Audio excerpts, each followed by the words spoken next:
Si l'homme n'est pas capable de rétropédaler, alors il se prend pour Dieu, dixit Patrice Talon. Cette formule, à première écoute, a des allures de maxime populaire. Elle associe deux images, celle du cycliste obligé parfois de rétropédaler pour retrouver l'équilibre, et celle de Dieu comme figure de l'infaillibilité. C'est une phrase ramassée, presque aphoristique, qui mérite d'être interrogée philosophiquement. Premièrement, la condition humaine, l'erreur comme horizon. L'homme, par définition, est un être faillible. Saint Augustin voyait dans cette faillibilité le signe même de notre humanité. Nous cherchons la vérité, mais nous n'en détenons jamais la totalité.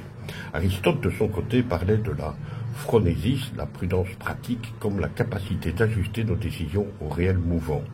Refuser de rétropédaler, c'est nier cette condition d'être en devenir, toujours susceptible de se tromper, toujours invité à rectifier. Deuxièmement, le pouvoir et l'orgueil. Dans le champ politique, cette idée prend une dimension plus brûlante. Le dirigeant qui refuse de revenir sur une décision se place dans une logique d'infaillibilité. Or, comme le rappelait Hannah Arendt, la politique est l'art du compromis, de l'ajustement, de la délibération. Celui qui persiste sans jamais admettre l'erreur transforme la politique en dogme et son autorité en absolu. Se prendre pour Dieu ici signifie prétendre à une perfection que même les dieux, dans certaines traditions, n'ont jamais incarnée. Troisièmement, l'humilité comme sagesse. Ce qui est en jeu, c'est l'humilité, non pas une posture de faiblesse, mais la force de reconnaître que l'on peut corriger.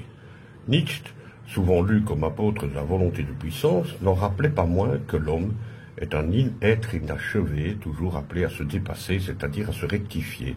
Le vrai courage n'est donc pas de persister aveuglément, mais de savoir plier pour ne pas rompre. Quatrièmement, l'ombre de l'ironie. Mais la formule de Patrice Talon est aussi à lire avec un soupçon d'ironie, car dire « je suis capable de rétropédaler » n'est pas synonyme de le faire effectivement. La maxime a une valeur universelle, mais elle interroge aussi son auteur. Est-ce une déclaration sincère d'humilité ou une habile stratégie rhétorique destinée à rassurer son auditoire?